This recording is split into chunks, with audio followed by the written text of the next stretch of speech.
This is right before I got my Sisterlocks. After two transplants, after subclinical hypothyroidism, that is what I'm left with to start my journey. Yeah. Wow. Yeah. That's a lot that you had to go through. Yeah. It was tough. It was a long road. Hey you guys, welcome to Keep It Cute Kitchen. My name is Nicole Orisich. I'm an empty nester mom, a wife, and a black woman living with Hashimoto's. I know firsthand what it's like to lose my hair due to an untreated thyroid condition, and I'm sharing my journey with Hashimoto's with other black women living with autoimmunity so you won't make the same mistakes. Hey you guys, welcome to my channel. My name is Nicole. If this is your first time here, welcome to my kitchen. If this is not your first time here, I'm so happy that you found your way back to my channel because child, this algorithm be out for the girl. Like, what is going on? Today's video is pretty unique and one that I have been working very hard to finally share with everyone because it is an interview format where I had an opportunity to sit and listen to the story of my friend Brittany Danielle. Brittany is my sister in the Sisterlocks community. Brittany is also my sister in autoimmunity. And her story, or I should say her journey, is one that I hope resonates with you on some level because she has experienced quite a unique hair loss and hair restoration journey that she is going to share with us. And I have personally learned a lot from her, and I really hope that that will be the same for you. If you have any questions about this interview or any of the information that's shared here, please don't hesitate to leave a question or a comment in the comment section below. And thanks for watching. Hey girl, hey. Hi, Nicole. Thank you so much for having me on your first episode. It's an honor, and I'm glad you have this platform for me to tell my story. Oh, I am so happy, Brittany. You and I connected. I remember seeing one of your very first posts that caught my attention. And ever since then, I've been on it. And actually, the post that you had caught my attention because it was so transparent and you were talking about something that is not easy to speak about. Yeah. But before we get into that, tell us a little bit about yourself. Like you said earlier, I have Sisterlocks now, but before I got here, I'm a mom. I'm a Georgia girl, Southern girl, and living in the country life. And so I'm here to tell my story about my locks. Okay. So how long have you had your Sisterlocks? So I will be 8 months next month. So May 13th will be my 8 month. Okay. Oh, coming up. Coming up. Yes, I'm excited. I love. So before we get into the beauty of your journey where you are today, I want to go back. I would love for you to walk us through the first part of your journey, which was the alopecia. If you could just take us back and share some of that story with us, that would be bomb. Okay. So, like you said, I have had and have traction alopecia, and I suffered from that for well over 15 years. It started in my teenage years. Traction alopecia can come from just what it says traction, pulling on your hair.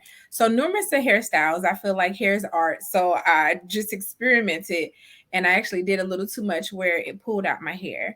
And so, fast forward from that, like you said, the traction alopecia turned into scarring alopecia. And I found that out by going to a dermatologist. And so I kind of lived life covering up with wigs. So it kind of made the condition worse by trying to hide it. And so I covered it up and put more chemicals and did different things. And it just kind of progressed from there. So scarring alopecia, just so we can understand it better, what is that exactly? So so scarring, you can actually see it physically on top of the skin with red like lesions or different sores, or it can be up under the skin in my case where it just damages the hair follicles, completely, where the hair loss is unfortunately permanent.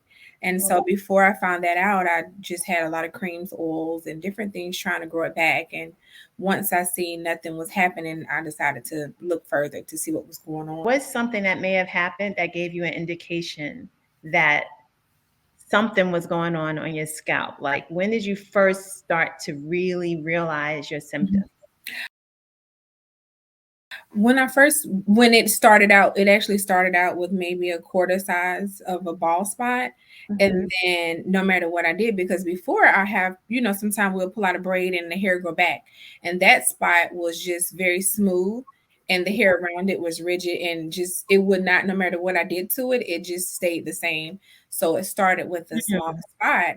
And as we love our hair, that small spot back then I thought it was so much. So I tried to cover it up and put things on it, and then it progressed. And then once I saw no matter what I did, I figured out that it was something else going on.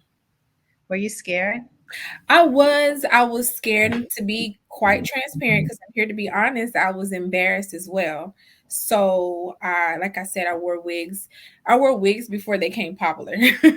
Wigs is very popular now, but I had them back when only your older aunties wore the wigs. So Yes. I had them back then. So I was, kind of embarrassed. I wanted to do different things. And honestly, you take those instances where you go to like a park, roll on a roller coaster, I was hiding all the time, scared, like I don't want nothing to blow up to see these bald spots. So it was very life changing for me, honestly. Very.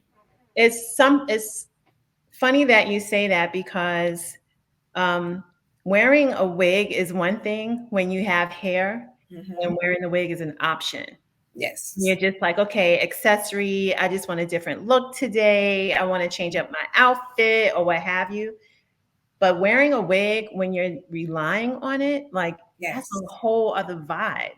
A whole different ball game. You're Absolutely. depending, you're depending on it. Hmm. And how old are you at this point? So it started when I was around 15.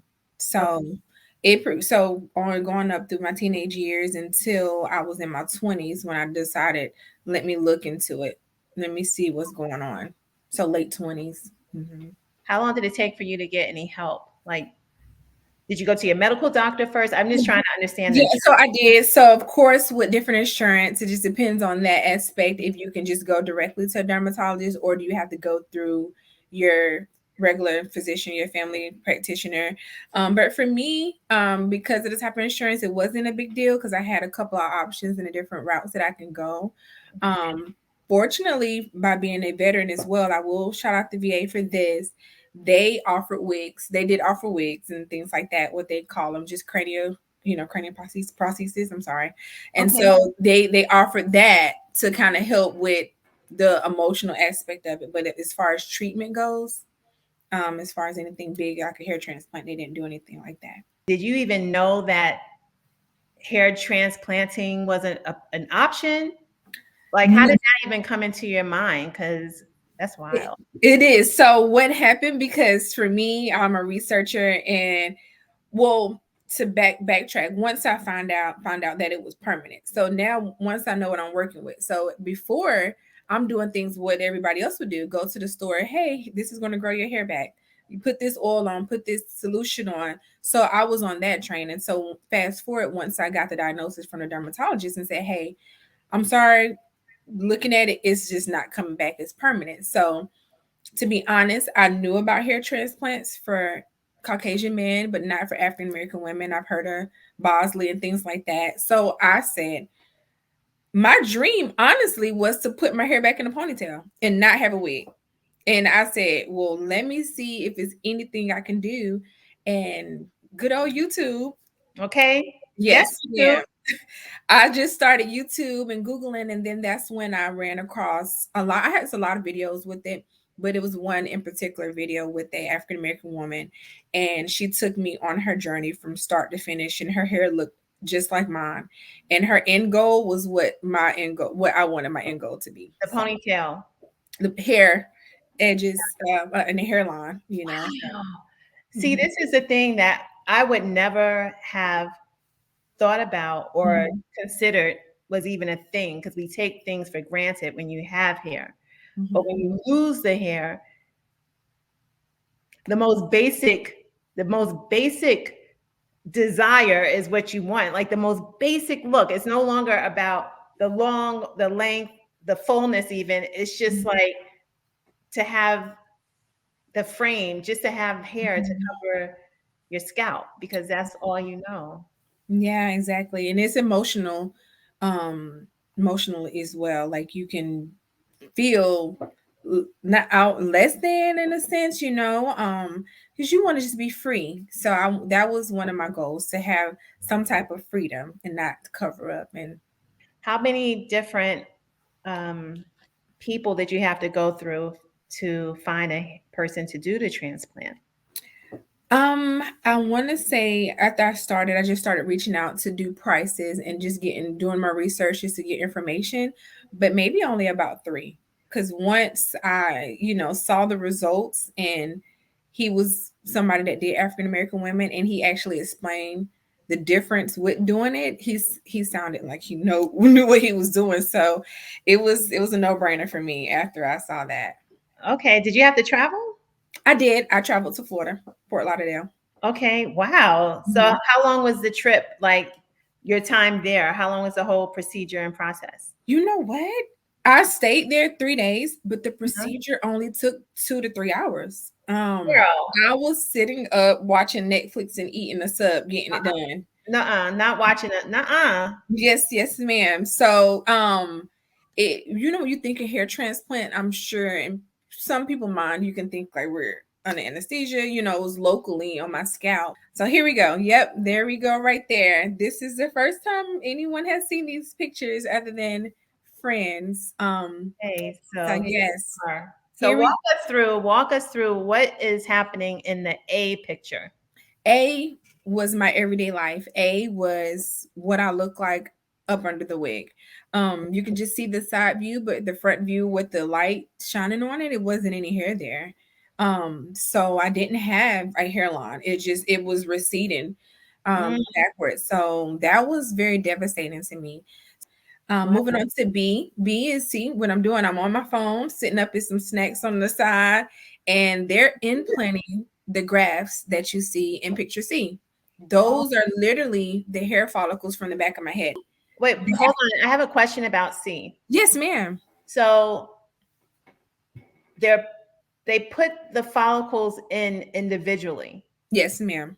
Is it like stapling? Is it like needling? Needling, they push it into they putting it back into your scalp. They're putting it where back into that where it actually is supposed to be, and it grows like that, like a normal cycle. So they implant the hair back into the follicle.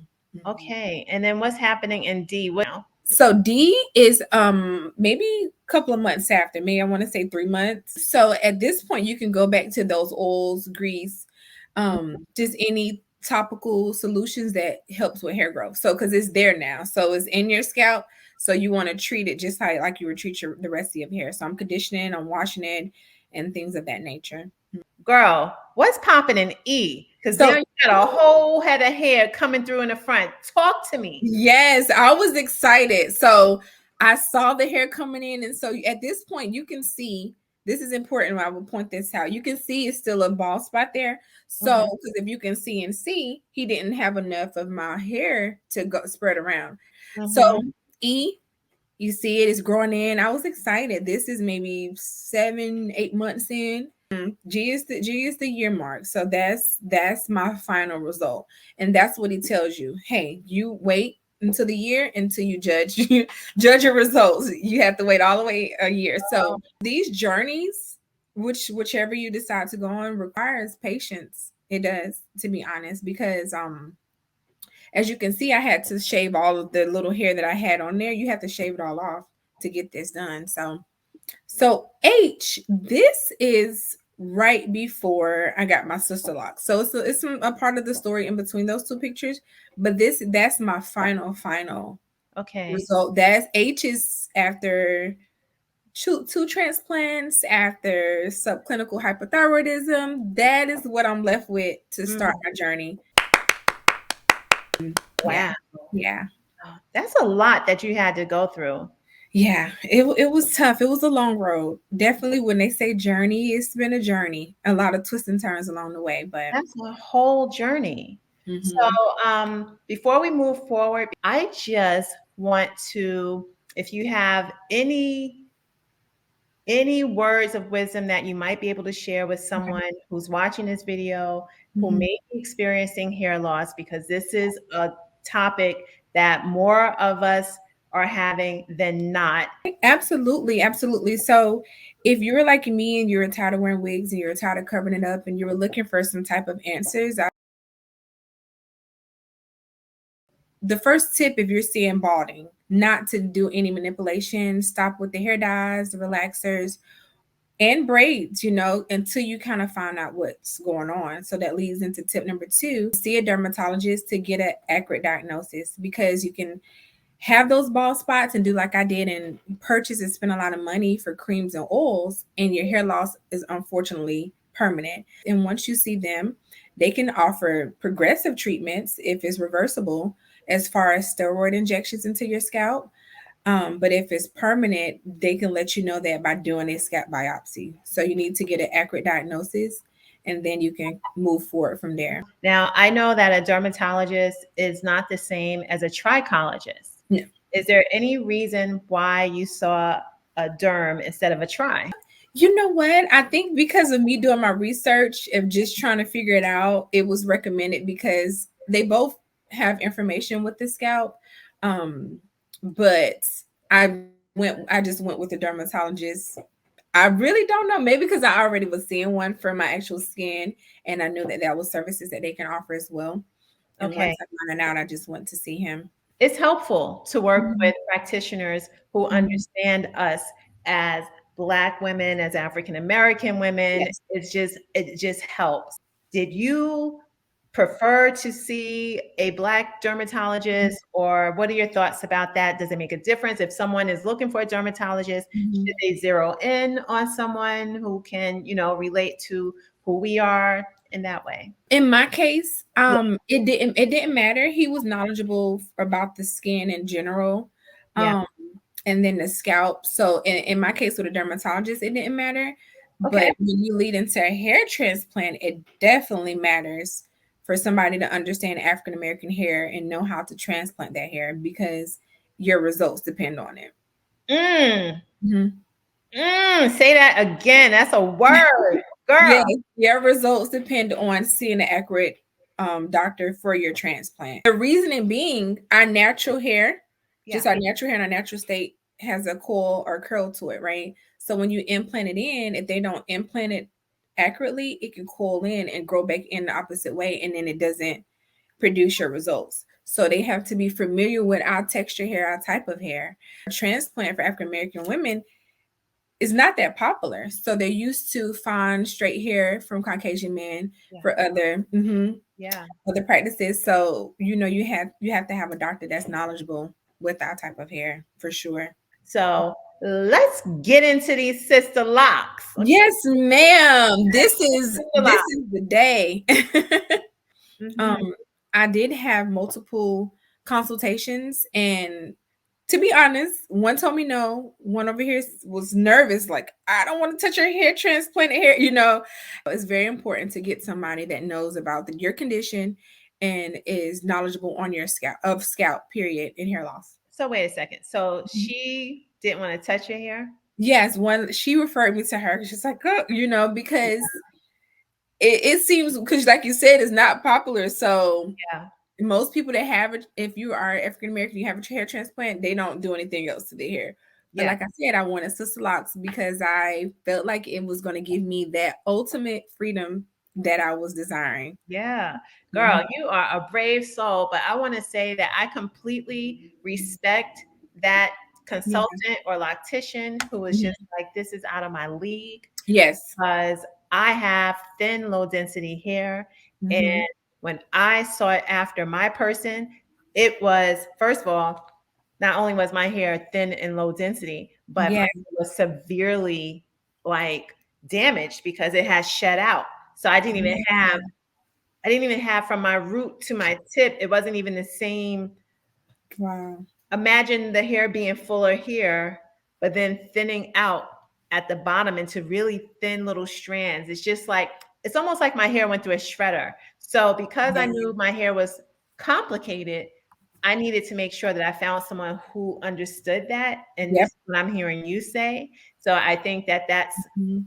like everything, that she was just like, she understood her limits. which is Yeah. important. And that's all we need from our people. Because, child, we cannot be out here getting Sisterlocks up and jacked up. Like, no. Yes, it's an investment for sure. All of it is an investment. So, I respected her honesty and transparency, so definitely.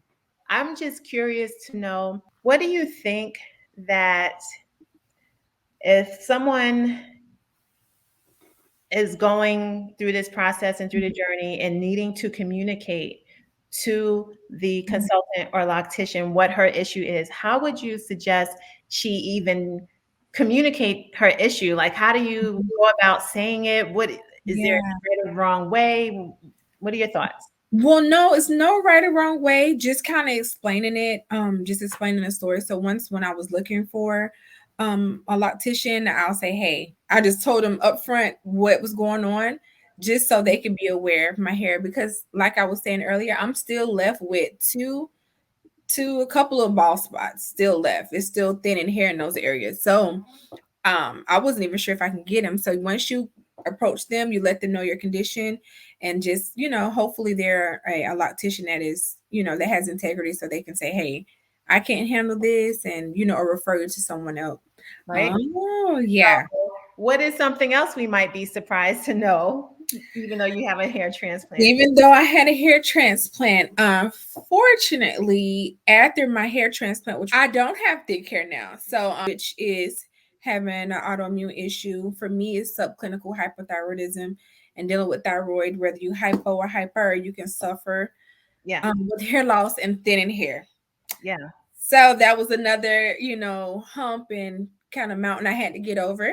But, I'm here now. So, You're down, child, with them beautiful Sisterlocks. Oh, Brittany, thank you so much for sharing your deeply personal and important story with us today. I don't know about you guys, but I learned so much from listening to Brittany's story. First of all, we are going to pay attention to those symptoms when they show up, especially as it relates to hair loss. And honestly, as it relates to anything, like our bodies are always and forever going to try to get our attention, and it's going to do it best in the way that will get our attention the most. Speaking for myself, that was my own personal hair loss journey, but it doesn't always have to be. So that's definitely a takeaway that I got from Brittany's story. Also got the takeaway that hair loss isn't always the end of the story, because sometimes we can take the journey even further and just reroute it and go on to a different path of restoration, and that we have options in these 2022 streets. So I'm personally excited to hear about that. My other takeaway, and probably I don't think it's the most important one, but child, do not get me started. Let's get into these locticians, okay? Especially if you are a woman who has a compromised hair type or a hair situation. And of course, I always speak from my own personal experience, and as being a woman who has thin, low density hair, who has an autoimmune condition, Hashimoto's hypothyroidism, who is also on medication. These are characteristics that are going to play a huge part in my healthy hair journey. And when we are out in the natural hair community, in particular in the lock community, and getting even more specific in the Sisterlock community, let's be very open and honest with this information if we're coming to that loctician's chair, with, situations. But more than that, let's also do the due diligence. Who created that? Let's also do our due diligence in sorting through the minutia that is out here in these streets, and make sure that we find and partner with locticians who have the innate understanding and sensibility of how to care for, love on, and nurture our hair regardless of its hair type or condition. You feel me, sis? Thank you for watching this video. If you haven't already, please subscribe, child. Do y'all see how many subscribers I have? Seriously, it's almost embarrassing. Thanks for watching. Bye. Thanks, Brittany. Bye. And you guys, follow Brittany. Oh my God, almost forgot. You saw her name all over it. I'm going to drop her information down in the information box. And you should also be following me, okay? Like, let's just be friends. Thanks for watching. Bye, guys.